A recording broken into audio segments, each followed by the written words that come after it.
Alright, so we're heading down into town right now. We're going to Duncan's, Jamaica. We're going to go to the school. We're going to go spend some time with the kids today, do some games, do some activities, do some teaching. So day 2 in Jamaica, and we're ready. It's going to be awesome. My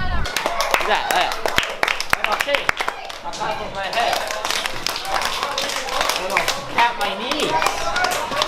One and all.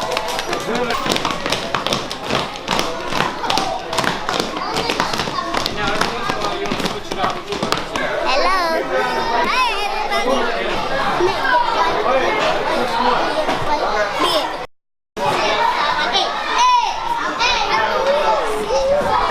1 plus 3. 4. So you go. Alright, turtle. Now one more. Bird. Alright, they didn't match. So your turn. In Jamaica it rains a lot, doesn't it? Yes, it does.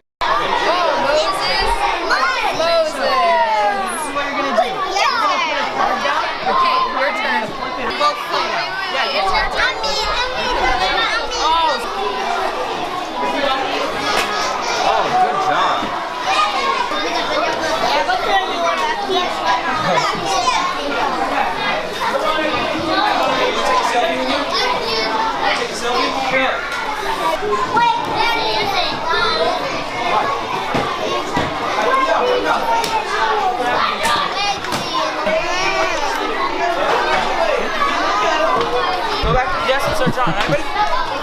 Hi everybody. No, your turn. You gonna color now? Okay. This one? Or this one? This one? And How do you say it?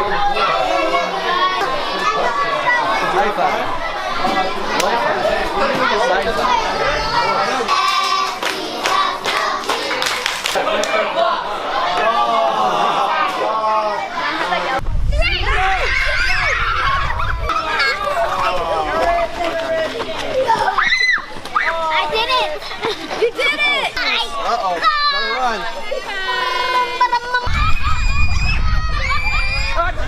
This is the bunk I've been staying in for the entire week. Yeah, it's pretty messy. It's a typical teenage boy's room. I'm talking to you about one of my reflecting moments I had while I was here in Jamaica, and that started at a place where adults with childlike minds or children who weren't developed properly mentally went to go stay because they didn't have any other home. So this infirmary would take them in and they would care for them. One lady that I met while I was there, her name was Shawnee, and she was sitting in a wheelchair and she was just looking around and she wasn't looking very happy. So I went to go see what her name was, and she didn't speak to me. She barely even looked at me. So I went over to her and she would use hand motions to see where she wanted to go, how she wanted to be moved around. And what happened was I ended up holding her hand just sitting there for a good 15 minutes. So I took her out of the area that she was enclosed in and I wheelchaired her around the entire infirmary and doing things that she wanted to do, because she would point left and right and see where she would want to go. So I would take her places and she would have a smile when we got there because she was happy to be known by me. She was really happy. She started bobbing around in her seat. She started smiling, and it was a great moment to be in because she was just so excited. And I didn't know her name at that point still, so I asked one of the other people who were there that I started to get to know pretty well, Nyoki, what her name was, and she said her name is Shauna Lee. So I walked over to her in her wheelchair, and I got down on one knee and I asked her, "Is your name Shauna Lee?" And right when I asked her that question, she lit up like a Christmas tree. She was the happiest kid in the world, and she was so happy that someone knew her name and was acknowledged that she was there and she was another living soul just like the rest of us. So Ronnie was a man who was injured by working on his farm one day. A tree fell down on his leg and injured him, and his son began taking care of him, and the only reason his son couldn't take care of him anymore was because he died from an ulcer in his stomach.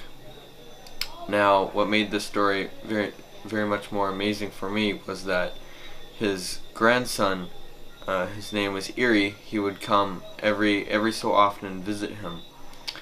And this was very touching to me because it was nice to see that someone had company in this place. When he was a farmer, he farmed all sorts of things from yams to potatoes to pumpkins and even watermelons. Just to see that this man had a normal life up until the point that that tree fell on him and then his son passed away.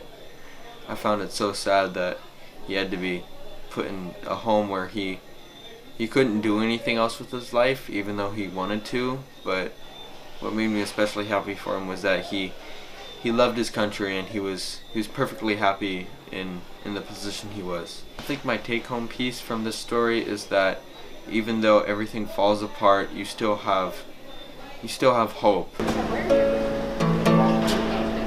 If you feel you have burdens you can't bear,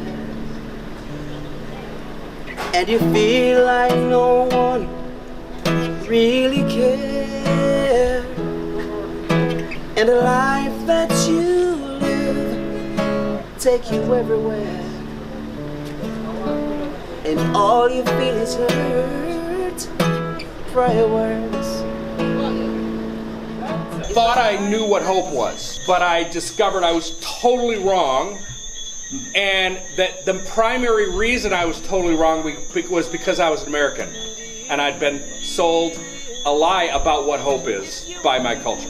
You have come into contact this week with people who have experienced suffering that is probably deeper than many of you have. They are vessels of hope. I have seen hope over and over again this week. It's just everywhere, even in the midst of all that suffering. And it's not hope because they're choosing to see the glass half full. It's hope because God is meeting them in their place of suffering. Jesus meets us in our place of suffering and brings hope with us. And it's only getting worse, prior words. In this life there are things that we won't understand now. And sometimes you'll feel your victory and it won't be won. Just take your burdens to the Lord and leave them there, so you can hear every word, prior words. Get worse now. Oh, if you never hear the answers to your every call, oh, if you never find the solutions to your broken heart, if there is something deep down inside tearing you apart, yes, and it's only getting worse, right worse, so you can hear every word, prior words. Yeah. Wow.